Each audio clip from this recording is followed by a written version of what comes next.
आम दर्शकों का आज के कार्यक्रम में बहुत बहुत स्वागत और अभिनंदन। हम बात करेंगे कि अगर आप गृह निर्माण कर रहे हैं तो कौन से वो नक्षत्र हैं जिनमें हमें गृह निर्माण करना चाहिए। यानी आप भूमि पूजन कर रहे हैं, पहले इसको समझिए। कई कई कई बार हम लोग सोचते हैं कि जब हम गड्ढा खोद रहे हैं वो दिन कुछ अलग हो, जिस दिन हम भूमि पूजन करें वो दिन कुछ अलग हो। तो गृह निर्माण हम किसको समझेंगे, ये भी थोड़ा सा एक समझने का प्रश्न यहाँ पर आता है। और फिर हम खासकर जब नक्षत्रों की बात करते हैं या किसी बार को लेकर बात करते हैं, तो यहां पर हम उसको कैसे प्राधान्यता दें। और खासकर जो बहुत महत्वपूर्ण चीज है वो टाइमिंग, कौन सा समय, कौन सी दिशा के अंदर हमें पूजन करना है। तो इसी जानकारी के साथ हम आगे बढ़ेंगे। नए दर्शक हैं तो आपसे एक निवेदन भी साथ साथ रहेगा कि आप चैनल पर पहली बार विजिट कर रहे हैं तो चैनल को सब्सक्राइब करने का ये अच्छा मुहूर्त है आपके पास, और बेल आइकन जरूर दबा लीजिए, क्योंकि यहाँ पर आपको तमाम प्रकार की जो इंफॉर्मेटिव चर्चाएं, प्रामाणिक चर्चाएं, वो आपको समय समय पर मिलती रहेंगी।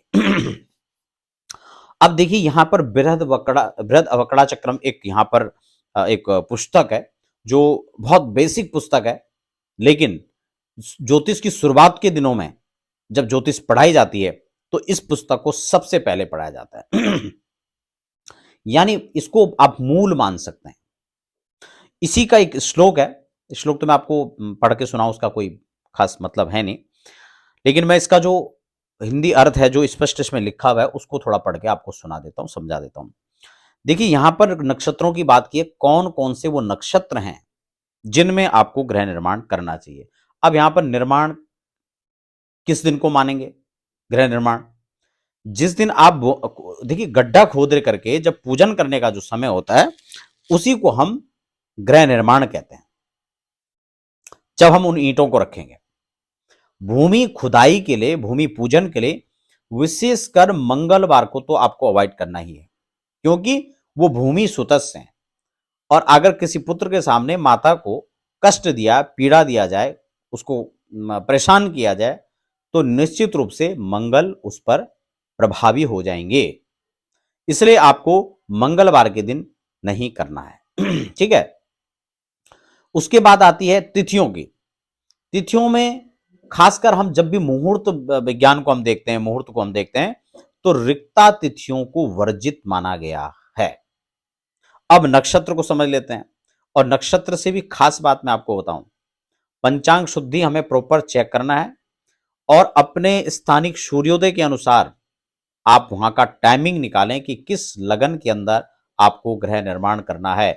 कई बार भूल करके हमें ऐसे समय में हम गृह निर्माण कर देते हैं कि हमारा काम खत्म होने पर ही नहीं आता है, काम पूरा ही नहीं होता है, कंप्लीट नहीं होता है, और कई प्रकार की समस्याएं हमें फेस करनी पड़ती हैं। इसलिए इस चीज का ध्यान रखें, जब भी आप मुहूर्त करते हैं तो आपको प्रॉपर उसके लिए एक मुहूर्त का चयन करना चाहिए, और अपनी राशि के अनुसार करना चाहिए। राशि से गोचर के चंद्रमा 4, 8 और 12वीं राशि पर बिल्कुल नहीं होना चाहिए, यह आपके लिए लॉस, घाटे का सादा सौदा हो सकता है। ठीक है। अब यहां नक्षत्रों को समझ लेते हैं।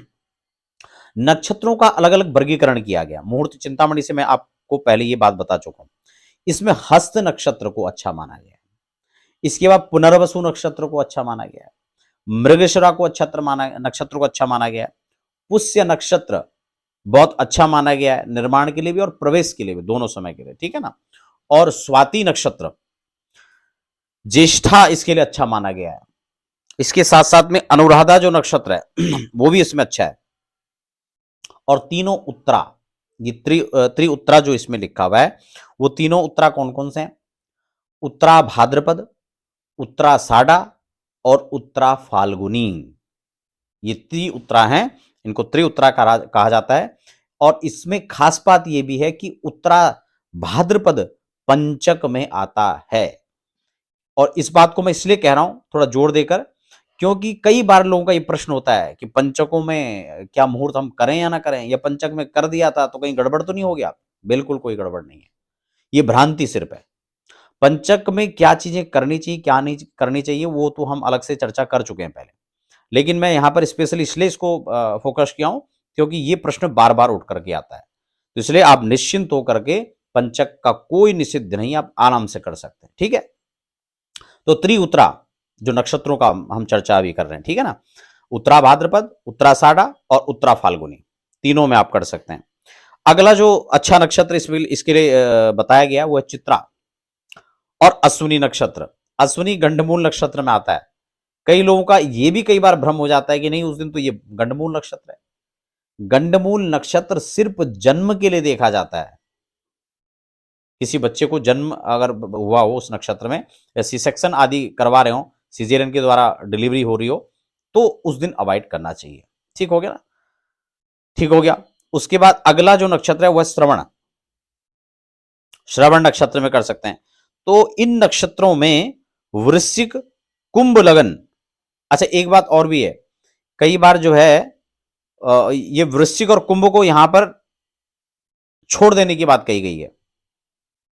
ठीक है, हालांकि ये एक अच्छे लगनों में आता है, लेकिन फिर भी यहां पर वृहद वक्कड़ा चक्रम जो शास्त्र है वो यहां पर इसके लिए फिलहाल निषिद्ध कर रहा है। का इसको छोड़ करके, इन दोनों लग्नों को छोड़ करके शेष लग्न में, ठीक है ना, इसमें 2 का निषिद्ध है, हालांकि और भी निषिद्ध लग्न है यहां पर, लेकिन उनकी चर्चा फिलहाल यहां पर नहीं किया गया। और रिक्ता वर्जित तिथि में, जिस रिक्ता की मैंने शुरुआत में बात करी, ठीक है ना, वो रिक्ता यहां पर वर्जित माना गया। अब रिक्ता तिथियां कौन कौन से उसको थोड़ा समझ लेते हैं। आपका चतुर्थी तिथि, नवमी तिथि, क्योंकि ये नवमी में इसलिए कह रहा हूं, कई लोग कहेंगे राम नवमी है, दुर्गा नवमी है, या और भी नवमियां हैं, स्पष्ट यहां पर मना किया गया है। ठीक है ना, तो प्रश्न खत्म हो जाता है, कई बार लोगों का वो प्रश्न रहता है। तो रिक्ता तिथि और अमावस्या को भी, रिक्ता अमावस्या, ठीक है, इन तिथियों पर यहां पर जो है वर्जित माना गया है। और शुक्र, शनि, बुध और सोमवार के दिन अनुकूल चंद्रमा रहते हुए, अभी देखो यहां पर शुक्र बताया गया है, शनि बताया गया है, बुध बताया गया और सोमवार बताया गया। अब इसमें छूट क्या गया? मंगल छूट गया आपका, बृहस्पति छूट गया। हालांकि बृहस्पति का इतना वो नहीं है, मुख्य रूप से आप मंगल को समझे, मंगल को छोड़ देना है, और रविवार को भी हो सके तो अवॉइड कर लीजिए। ठीक है, बाकी से सभी बारों में हो सकता है। और उसके अतिरिक्त का अनुकूल चंद्रमा रहने से, अर्थात सम्मुख और दक्षिण हो तो सूतिका आदि के लिए ग्रह बनवाना पंडितों ने शुभ कहा है। ये तो ग्रह की, खासकर चंद्रमा की सिचुएशन राशि से 4, 8, 12 नहीं होना चाहिए, इस बात को ध्यान में रखना है। अदरवाइज तो आप अन्य चंद्रमा को ले सकते हैं। और किन किन महीनों के अंदर करना चाहिए, किन किन महीनों के अंदर नहीं करना चाहिए, चाहे गृह प्रवेश हो या गृह निर्माण हो, आप इसके लिए मैंने एक अलग से फोल्डर, अलग से चैप्टर बना रखा है। आप हमारे चैनल पर प्लेलिस्ट में जाएंगे तो वहां पर गृह निर्माण की और भी विस्तृत आपको जानकारियां मिलेंगी। आज हमारा फोकस मुख्यतः नक्षत्र पर आधारित था, लेकिन यह भी नहीं है कि इन नक्षत्रों के अतिरिक्त किसी पंचांगकार ने मुहूर्त दिया है तो वो नक्षत्र में हमें नहीं करना है, क्योंकि हमें पूरी पंचांग शुद्धि देखना है। अगर एक चीज उसमें उतना अनुकूल नहीं है, बाकी सारी चीज अनुकूल है, राशि के अनुसार अनुकूल है, तो आपको उस दिन को करना चाहिए, उस दिन को सिलेक्ट करें। तो ये हमारा आज नक्षत्र पर आधारित कार्यक्रम था। फिलहाल बने रहें और हमें दीजिए इजाजत। आप सबको मंगल कामनाएं। राधे राधे।